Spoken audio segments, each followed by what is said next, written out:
હવે છોલા હોય કે ચોળા, સફેદ ચણા હોય કે કાળા ચણા, બધું મજેદાર બનશે. અને હવે સમાચાર અમદાવાદથી, જ્યાં શહેરની 2 શાળાઓને સ્વેટર વિશે ફટકારાઈ છે નોટિસ. આપણે કહી દઈએ કે ઓઢવ વિસ્તારની સુજ્ઞાન શાળા અને વિરાટનગરની સેન્ટ માર્ક શાળાને નોટિસ ફટકારાઈ છે. વિદ્યાર્થીઓને ચોક્કસ રંગનું સ્વેટર પહેરવા કહ્યાનું મળી હતી ફરિયાદ.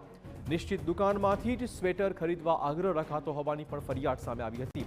આ ફરિયાદના આધારે બંને શાળાઓને શોકોઝ નોટિસ ફટકારી દેવાઈ છે. શાળાને વિદ્યાર્થી દીઠ ₹10,000નો દંડ કેમ ન આપવો તે વિશે ખુલાસો પણ માંગવામાં આવ્યો છે. તો સ્વેટર વિશે આગ્રહ ન રાખવો આવી સૂચના હોવા છતાં આ બંને શાળાઓ સ્વેટર વિશે આગ્રહ સેવતી હતી.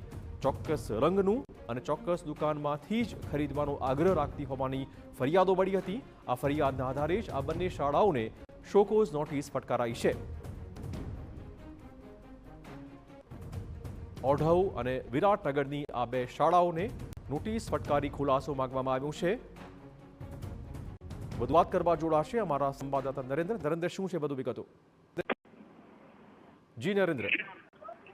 જી, રાજ્ય સરકારનો એક પરિપત્ર છે અને એ પરિપત્ર મુજબ કોઈ પણ શાળા શિયાળામાં વિદ્યાર્થીઓને પર્ટિક્યુલર કલરના સ્વેટર પહેરીને આવવા માટે ફરજ ના પાડી શકે ને એ અંગેનો પરિપત્ર ગયા વર્ષે પણ કરવામાં આવ્યો હતો અને આ વર્ષે પણ સૂચના આપવામાં આવી હતી. આમ છતાં પણ શહેરની અનેક શાળાઓ દ્વારા વિદ્યાર્થીઓને અને વાલીઓને એ આગ્રહ રાખવામાં આવી રહ્યો છે કે તેઓ પર્ટિક્યુલર કલરના જ સ્વેટર પહેરીને આવે અને એ સ્વેટરની ખરીદી કોઈ પર્ટિક્યુલર જગ્યા પર જઈને જ, એટલે કે એમના દ્વારા નિશ્ચિત કરવામાં આવેલ શોપ પરથી જ એની ખરીદી કરે એ પ્રકારનો આગ્રહ રાખવામાં આવી રહ્યો હતો. અને આ અંગેની ફરિયાદ વિદ્યાર્થી સંગઠનો દ્વારા અને એ સિવાય કેટલાક વાલીઓ દ્વારા પણ કરવામાં આવી હતી. આ બાબતને ધ્યાને રાખીને અમદાવાદની 2 શાળાઓને જિલ્લા શિક્ષણ અધિકારી દ્વારા નોટિસ ફટકારવામાં આવી છે, જેમાં ઓઢવની સુજ્ઞાન સ્કૂલ અને વિરાટનગરની સેન્ટ માર્ક સ્કૂલને નોટિસ આપવામાં આવી છે કે તેઓ કેટલાક દિવસોમાં આવીને ખુલાસો કરે અને ખુલાસોમાં જો યોગ્ય કારણ નહીં વર્તાય તો એમને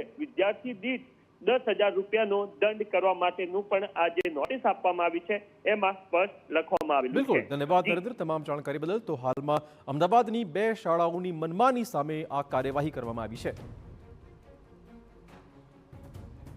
MDH કિચન કિંગ મસાલા રસોડામાં હોય તો આપણે કાંઈ પણ બનાવી શકીએ છીએ. રીંગણાનો ઓળો, બટેટા ફુલાવર, ભીંડી મસાલા અને બીજું ઘણું બધું.